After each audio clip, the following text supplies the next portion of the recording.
Sean John Combs was born on November 4th, 1969 in Harlem, New York.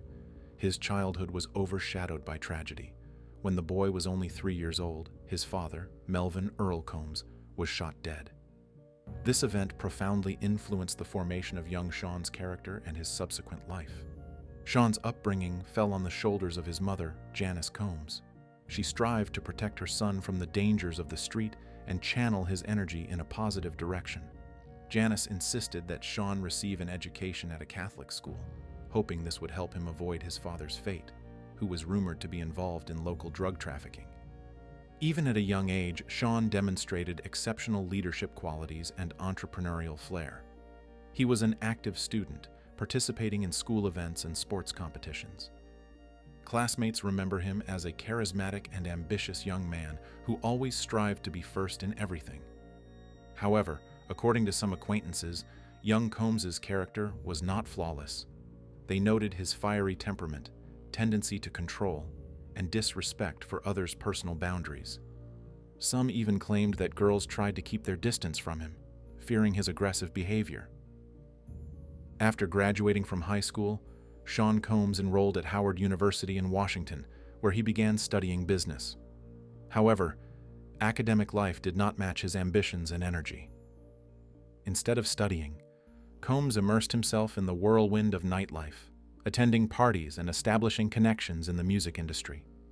In 1988, Combs secured an internship at Uptown Records, one of the leading hip-hop labels at the time.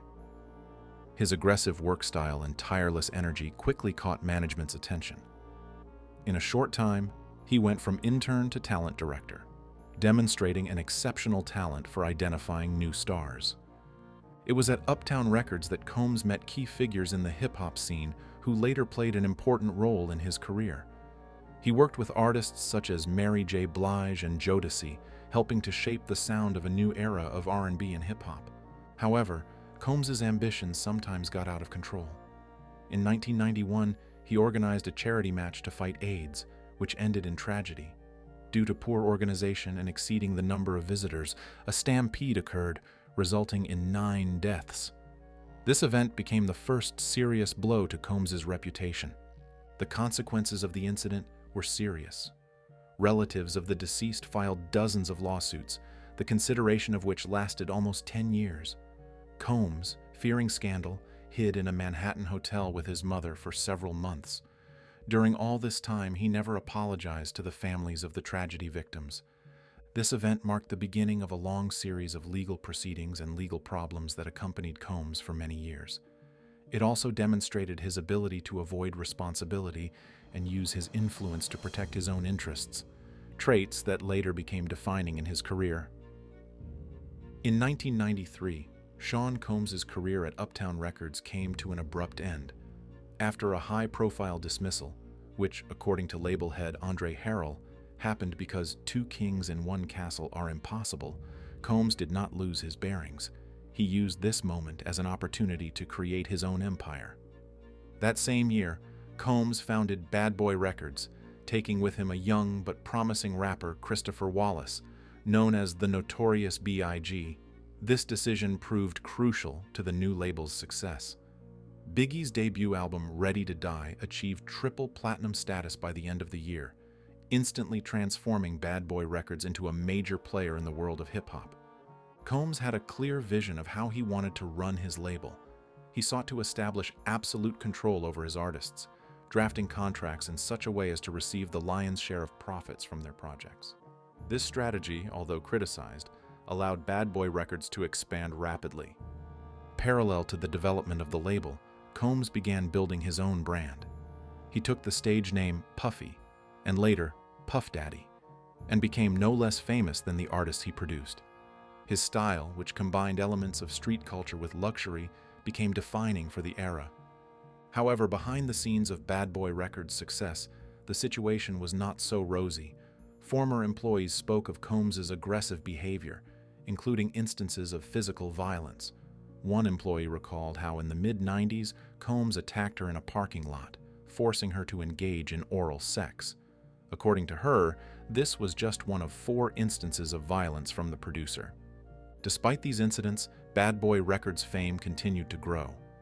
Employees remained silent about the boss's unacceptable behavior, possibly out of fear, blind loyalty, or considering such incidents rare and insignificant. This silence allowed Combs to continue his activities without any consequences. The late 90s, early 2000s marked the peak of popularity for Sean Combs, now known as Puff Daddy. His solo career skyrocketed, and hits like "I'll Be Missing You" topped music charts. Combs became the embodiment of a new style in hip-hop that combined street aesthetics with luxury high fashion. Combs's business empire expanded beyond music.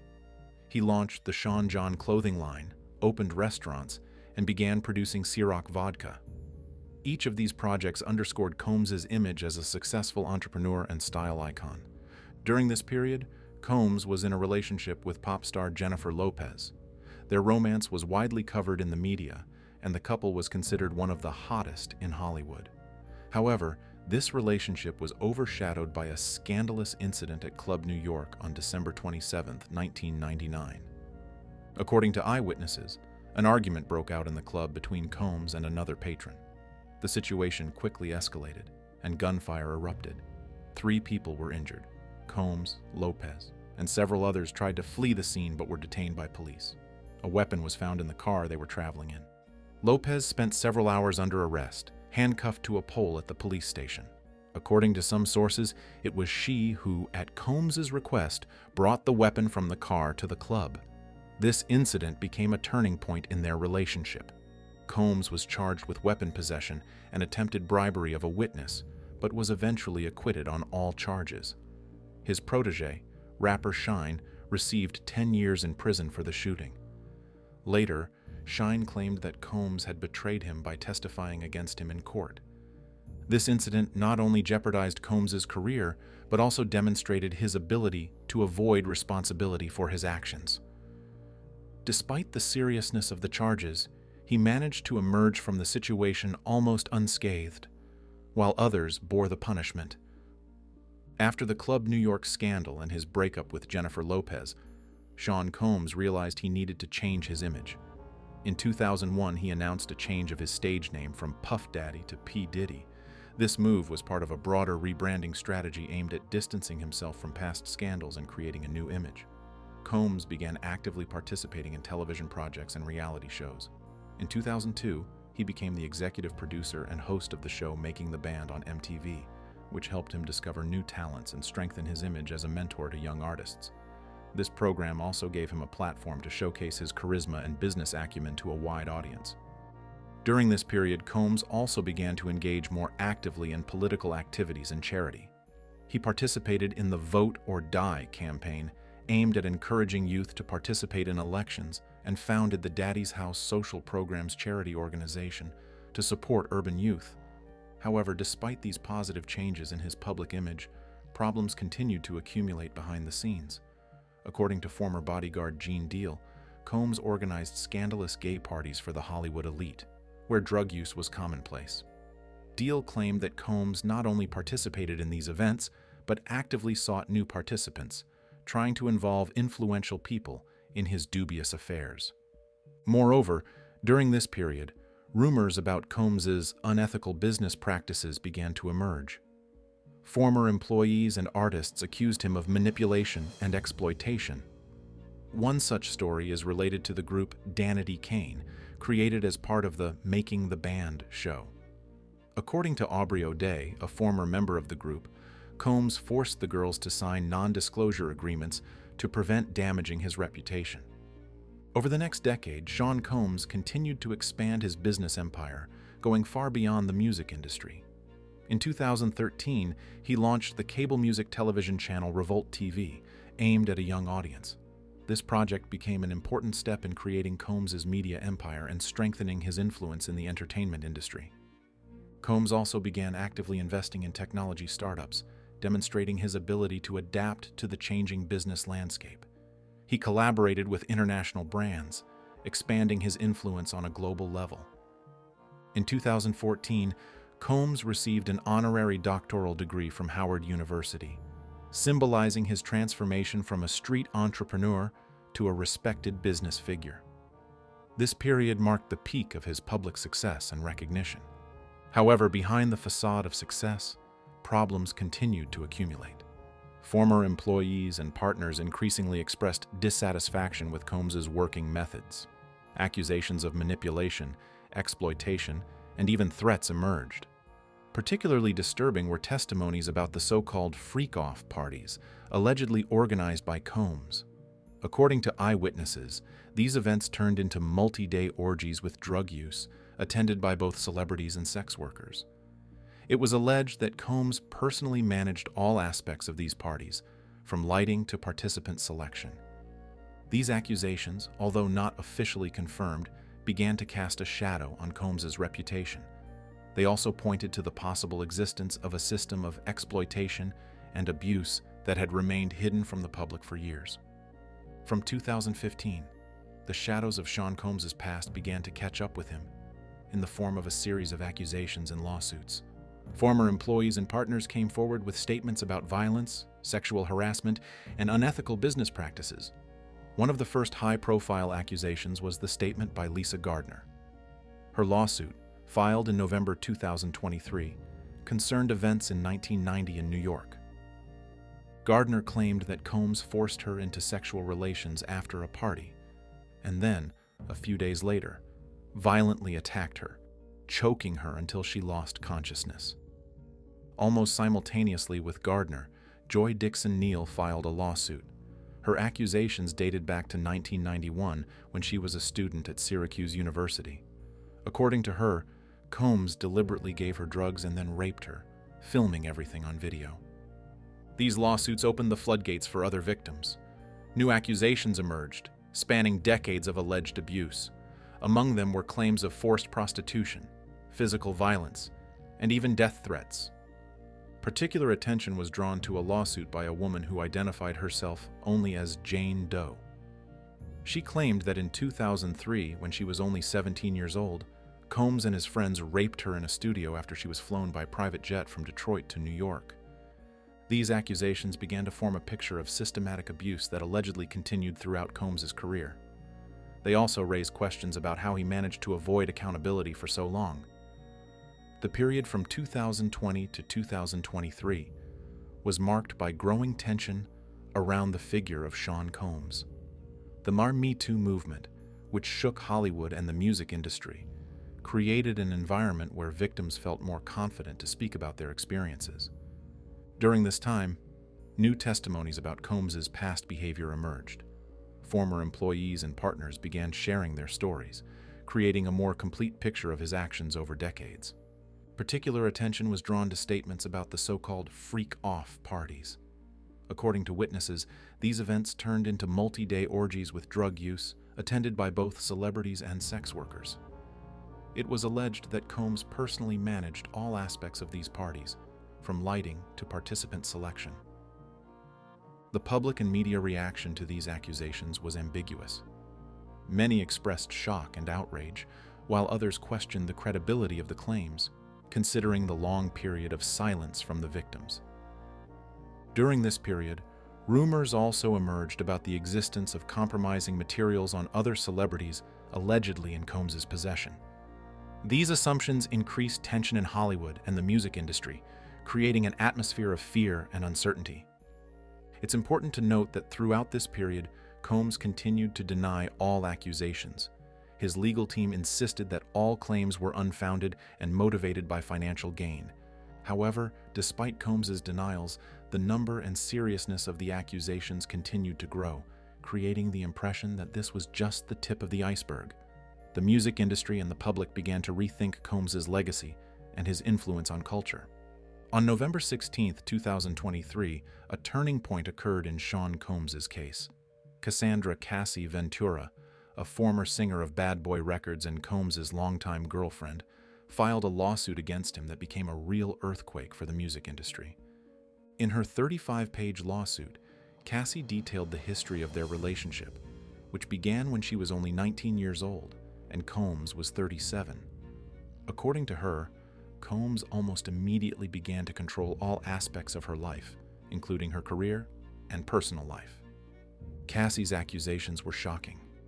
She claimed that Combs forced her to use drugs, engage in sex with prostitutes, while he watched or masturbated. She also recounted numerous instances of physical violence, claiming that Combs regularly beat her severely and then hid her in hotels until the bruises healed.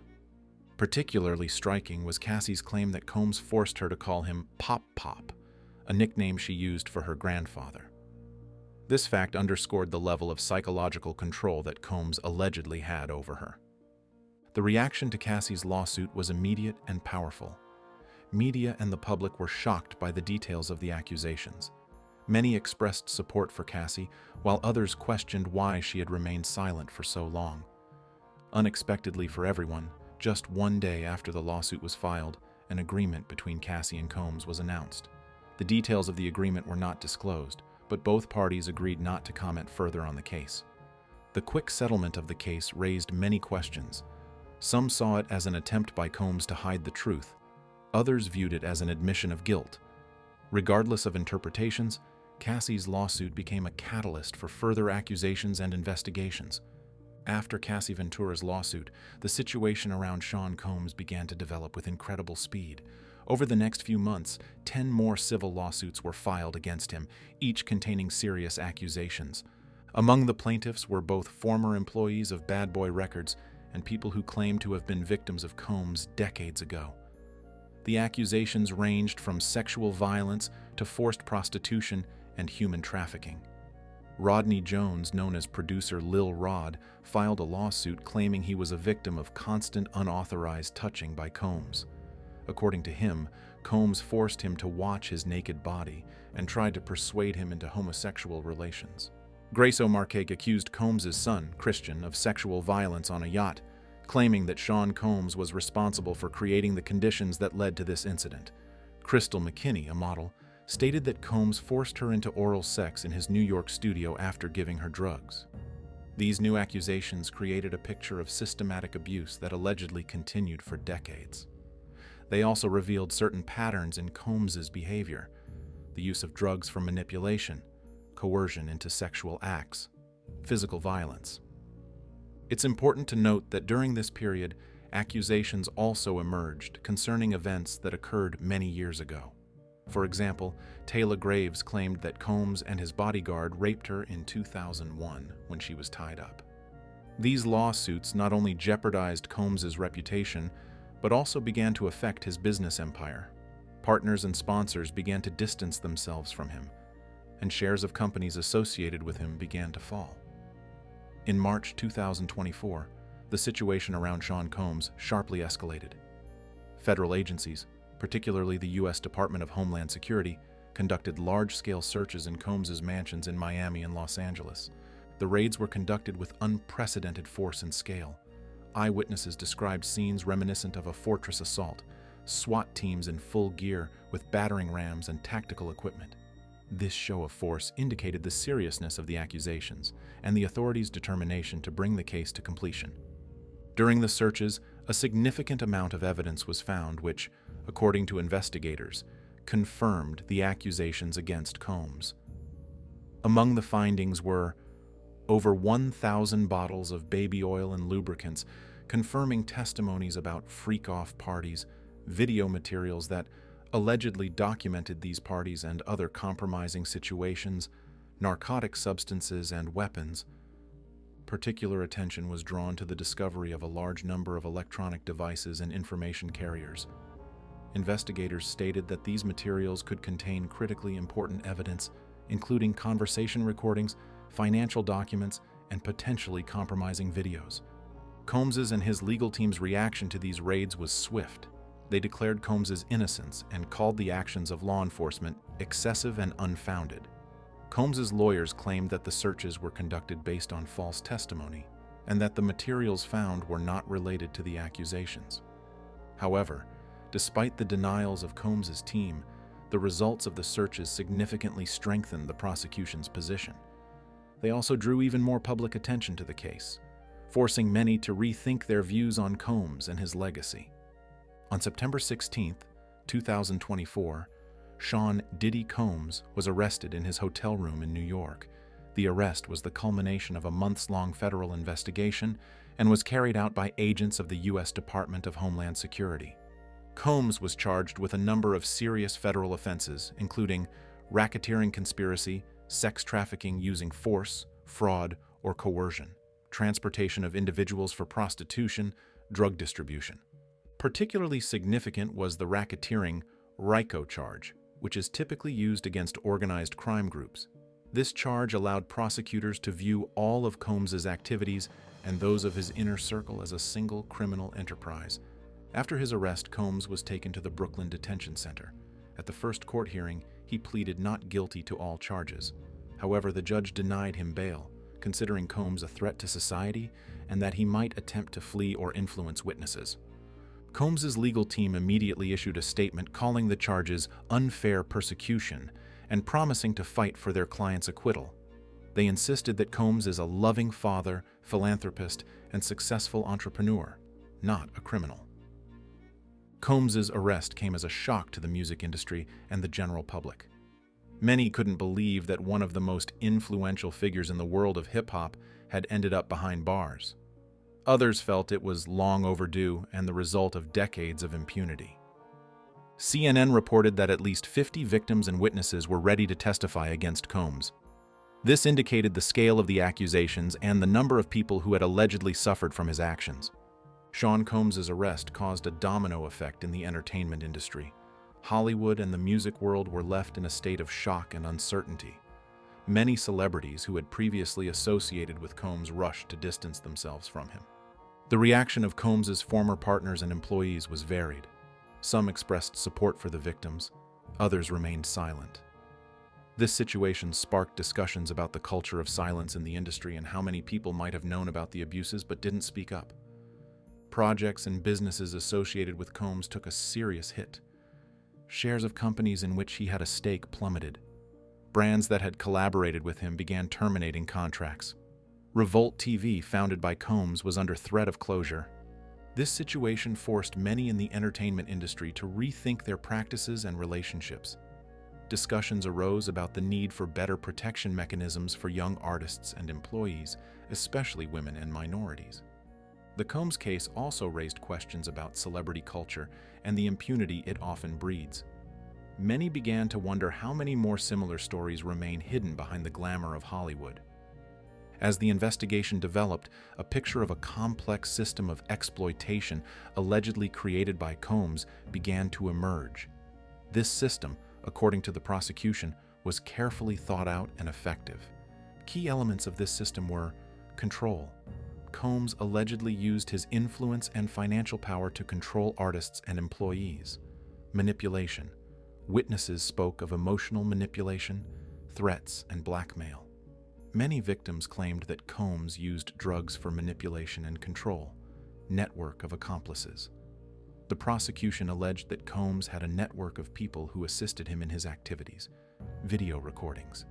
Combs allegedly had a habit of secretly recording compromising videos for future blackmail.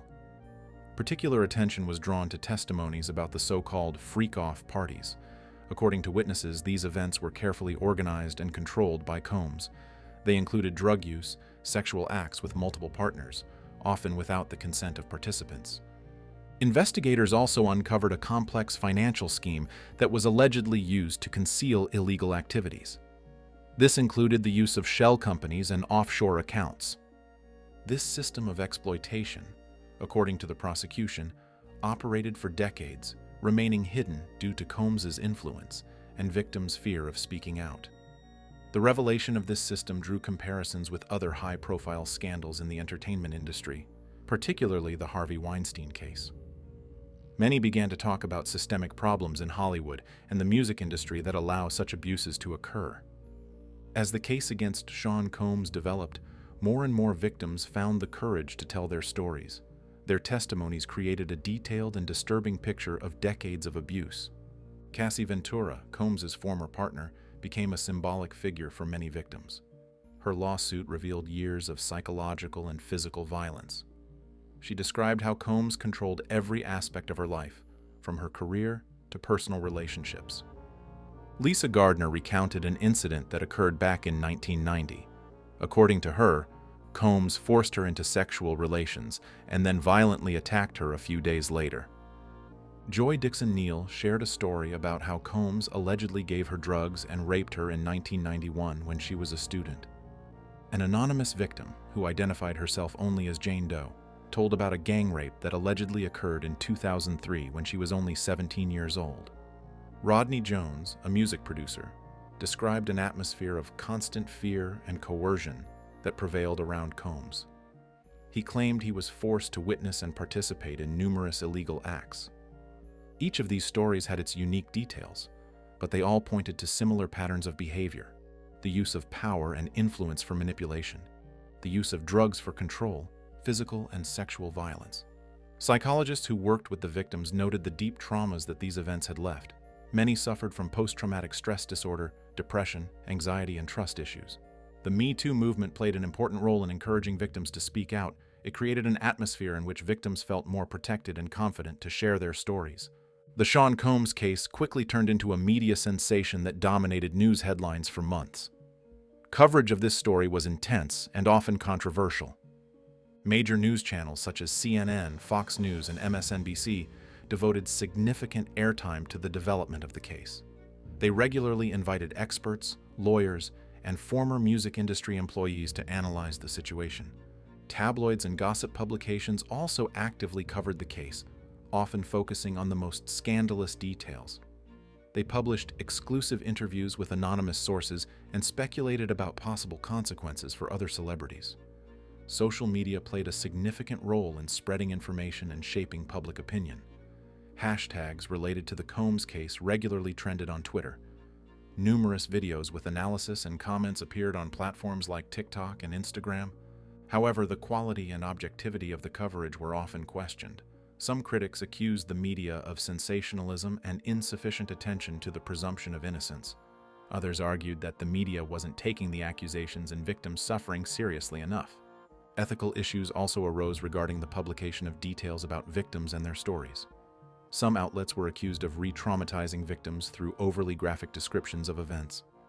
Overall media coverage of the Combs case highlighted the complexity of balancing public interest, ethical journalism, and respect for all parties involved in such sensitive cases. The legal battle surrounding Sean Combs' case unfolded with unprecedented intensity. Both sides, the defense and prosecution, deployed complex strategies, trying to tip the scales of justice in their favor. Combs' defense, led by renowned lawyers, chose a multi-vector strategy: denial of all accusations. Combs and his team categorically denied all charges, calling them absurd and slanderous, undermining witness credibility. Lawyers tried to cast doubt on the motives and reliability of accusers' testimonies, hinting at financial interest, emphasis on past achievements. The defense emphasized Combs' philanthropic activities and his contribution to the music industry. Technical arguments. They challenged the legality of some evidence collected during searches, statute of limitations issues. For some accusations, lawyers insisted they were beyond the statute of limitations. The prosecution, for its part, presented a powerful argument: RICO charges. The use of racketeering law allowed various accusations to be combined into a single organized crime case. Numerous witnesses. Prosecutors presented testimonies from dozens of victims and witnesses, creating a consistent picture of abuse, physical evidence. Materials seized during searches, including video recordings and financial documents, became key evidence. Expert testimony. Experts in trauma psychology and financial crimes were brought in to support the prosecution's arguments. Behavior patterns. Prosecutors emphasized recurring patterns in Combs' actions over decades. The judge repeatedly rejected defense motions to release Combs on bail, considering him potentially dangerous to society and a flight risk. This legal battle had the potential to set important precedents regarding the accountability of influential figures in the entertainment industry and the application of RICO law in similar cases. Sean Combs' arrest and charges had catastrophic consequences for his extensive business empire. Companies, brands, and partnerships he had built over decades began to rapidly disintegrate. Shares of Combs Enterprises, Combs' holding company, fell by over 60% within a week of his arrest. Investors were massively exiting projects associated with Combs' name. Key partnerships collapsed. Ciroc Vodka, a brand Combs had promoted for years, terminated its contract with him. This led to the loss of millions of dollars in annual income. The Sean John fashion brand, once the flagship of Combs's empire, was on the brink of bankruptcy. Major retailers refused to sell the brand's products.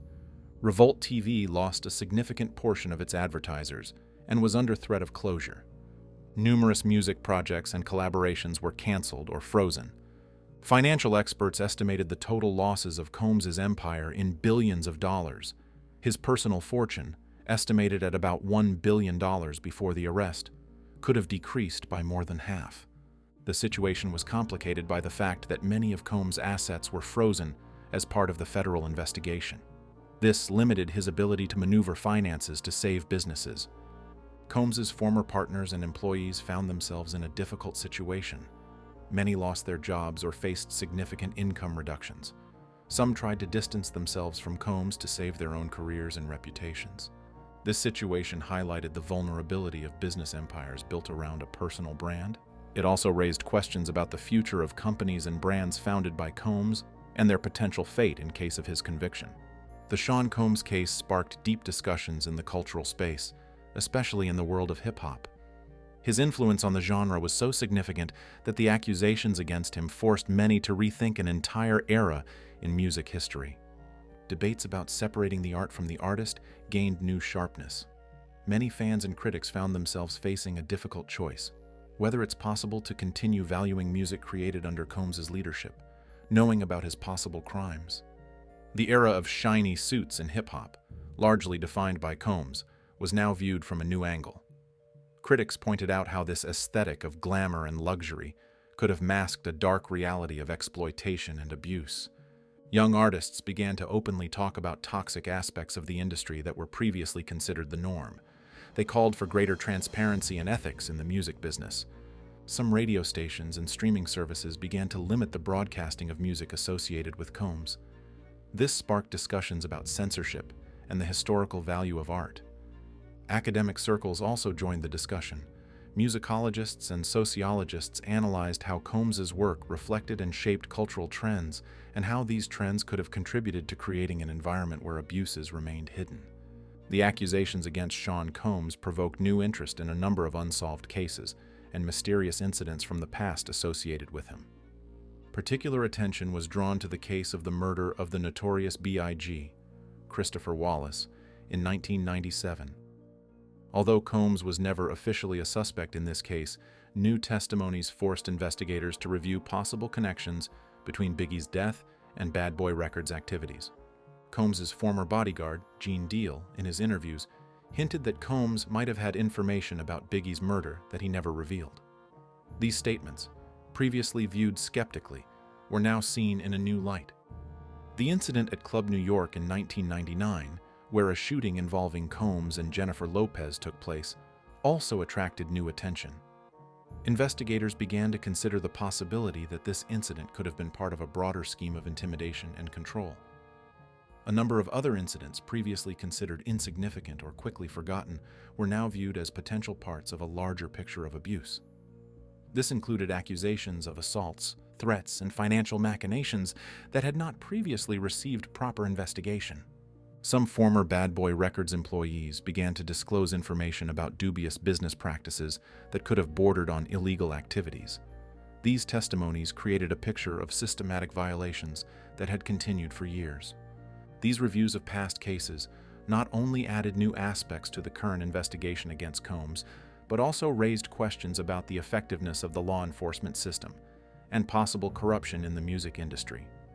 The Sean Combs case resonated far beyond the United States, affecting the global music industry and the perception of American pop culture worldwide. International partners and brands that had collaborated with Combs quickly began to review their relationships.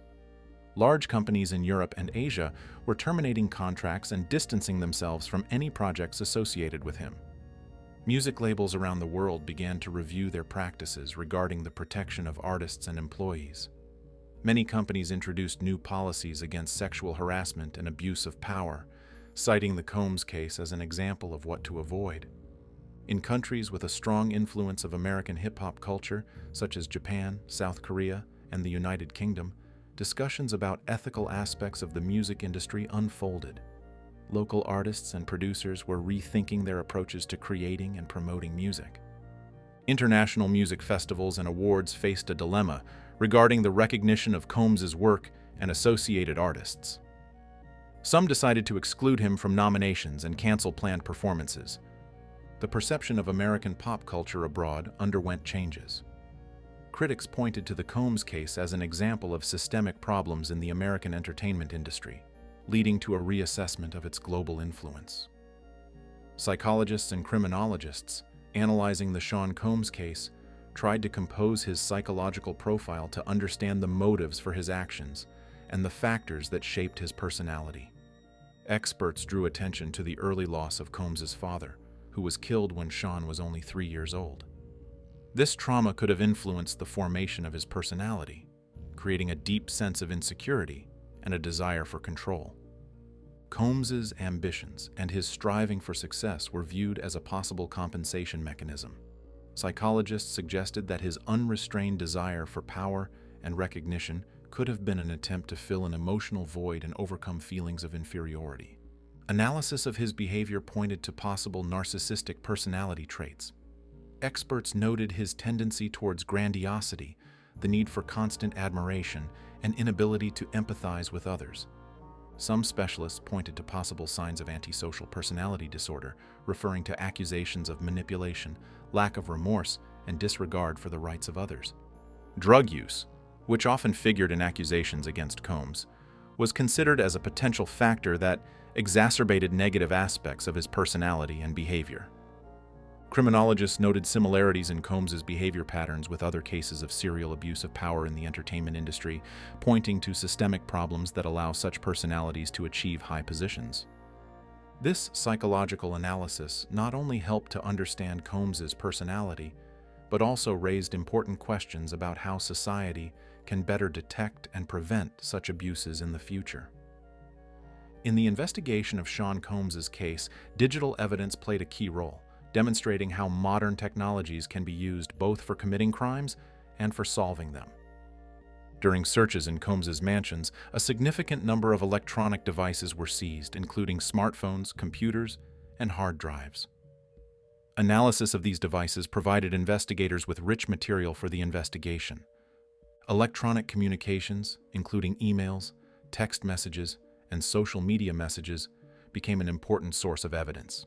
They revealed details of the organization of freak-off parties, transportation of victims, and coordination of other illegal activities. Financial records found on Combs's computers helped investigators trace complex schemes of money movement used to finance illegal activities and payments to victims. Particular attention was drawn to video recordings found on Combs's devices. These recordings, as the prosecution claimed, documented instances of sexual violence and other crimes, and were also used to blackmail victims. Metadata from electronic devices allowed investigators to establish exact dates, locations, and participants of various incidents, creating a detailed chronology of crimes. The use of surveillance technologies, including security cameras in Combs's mansions, also provided important evidence. These recordings showed the movement of people and confirmed victims' testimonies. However, the use of digital evidence also raised important ethical and legal questions.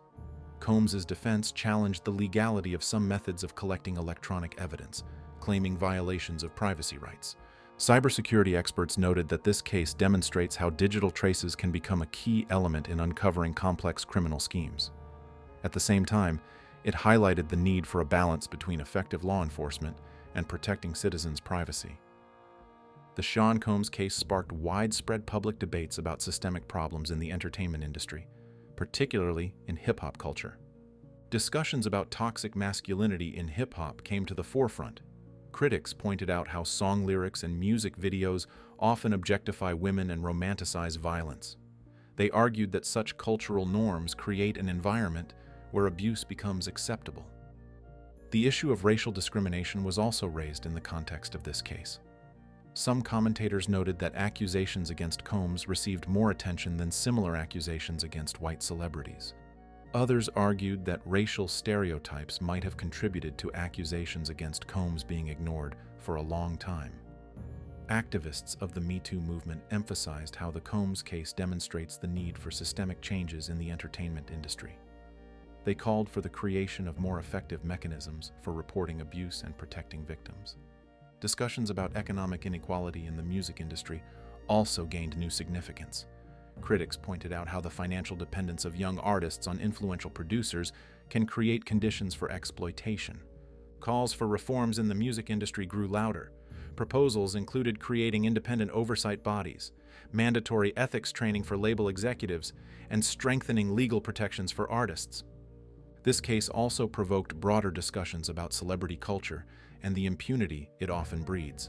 Many called for a rethinking of how society treats stars and how to prevent abuses of power. The Sean Combs case became a catalyst for serious changes in the music industry. Labels, artists, and other industry participants began actively rethinking their practices and implementing new protection mechanisms. Many major labels began implementing stricter policies regarding sexual harassment and abuse of power. These policies included clear procedures for reporting incidents, independent investigations, and whistleblower protection. New protection mechanisms for artists and employees included creating independent ombudsmen in large companies to handle complaints, mandatory ethics and workplace behavior training for all employees, including top managers, strengthening legal support for young artists when signing contracts. Changes in contracts and business practices became noticeable. Many labels began revising standard contracts, including more protective mechanisms for artists. Some companies even began including clauses that allowed for contract termination in case of ethical violations by management. The role of ethics and responsibility in the music business became a central topic of discussion. The industry began to more actively promote the idea of social responsibility, demanding not only financial success from its leaders, but also ethical behavior. Technological solutions also began to play an important role. Some companies implemented anonymous violation reporting systems, using blockchain technologies to ensure confidentiality. Educational programs for young artists and managers became more common. These programs focused on artists' rights, financial literacy, and the importance of ethical behavior in the industry. The industry also began to pay more attention to mental health. Many companies started offering psychological support to their employees and artists, recognizing the stress and pressure associated with working in the music industry. These changes, although slow and not always consistent, indicated that the industry had begun to take seriously the problems revealed by the Combs case. However, many critics noted that there was still a long way to go to create a truly safe and ethical environment in the music business. After a lengthy trial, Sean "Diddy" Combs was found guilty on several counts, including racketeering conspiracy and sex trafficking. The court sentenced him to a lengthy prison term, effectively ending his career and public life. The verdict had devastating consequences not only for Combs himself, but also for his family. His children, who previously enjoyed a privileged life, now had to face the harsh reality of public condemnation and financial difficulties. In prison, Combs faced a number of problems. His celebrity status made him vulnerable to threats and potential attacks from other inmates. The prison administration was forced to take special measures to ensure his safety. Psychologically, the transition from life as a billionaire and cultural icon to that of a prisoner was extremely difficult for Combs. There were reports of his struggle with depression and problems adapting to his new life. Financially, the verdict meant virtually complete destruction of Combs's business empire. Assets that were not confiscated quickly lost value due to associations with his name. The question of possible rehabilitation and return to public life after serving his sentence remained open. Many experts expressed doubts about Combs's ability to restore his reputation and career. The Combs case became a warning to other celebrities and influential figures in the entertainment industry, demonstrating that even the most powerful individuals are not untouchable before the law. The Sean "Diddy" Combs case became a turning point for a deep rethinking of the concept of the American dream, especially in the context of the entertainment world and hip-hop culture. Combs's story, who went from a poor boy from Harlem to a billionaire and cultural icon, was once considered the embodiment of the American dream. However, his fall forced many to reconsider the price of such success and the moral responsibility that comes with it. Society began to more actively discuss the dark sides of achieving success at any cost. Critics pointed out how the pursuit of wealth and fame can lead to moral bankruptcy and abuse of power. The younger generation of artists and entrepreneurs began to seek new models of success that would include not only financial achievements, but also ethical behavior and social responsibility. Changes in public perception of celebrities became noticeable. The public began to demand greater transparency and accountability from their idols. Social media became a platform for critical discussion of stars' actions and statements. Educational institutions, especially those specializing in business and arts, began to include courses on ethics and social responsibility in their programs. The goal was to educate a new generation of leaders who would understand the importance of balance between success and moral values. The music industry began to more actively promote artists who used their platform for positive social change. This led to an increase in the popularity of music with socially conscious lyrics and activist messages. The Combs case also provoked discussions about systemic racism and inequality of opportunities. Many noted that the path to success for Black artists was often associated with greater risks and compromises. Lessons from this story began to be included in cultural narratives. Documentaries, books, and podcasts analyzing Combs's rise and fall became popular, helping society make sense of these events and their consequences. Ultimately, the Sean Combs case became a powerful reminder of the need for constant vigilance and critical thinking in relation to celebrities and power. It underscored the importance of creating a society where success is measured not only by material achievements, but also by moral integrity and positive impact on others. This story will remain in cultural memory as a cautionary tale and a lesson for future generations about the complexity of achieving true success and the responsibility that comes with it.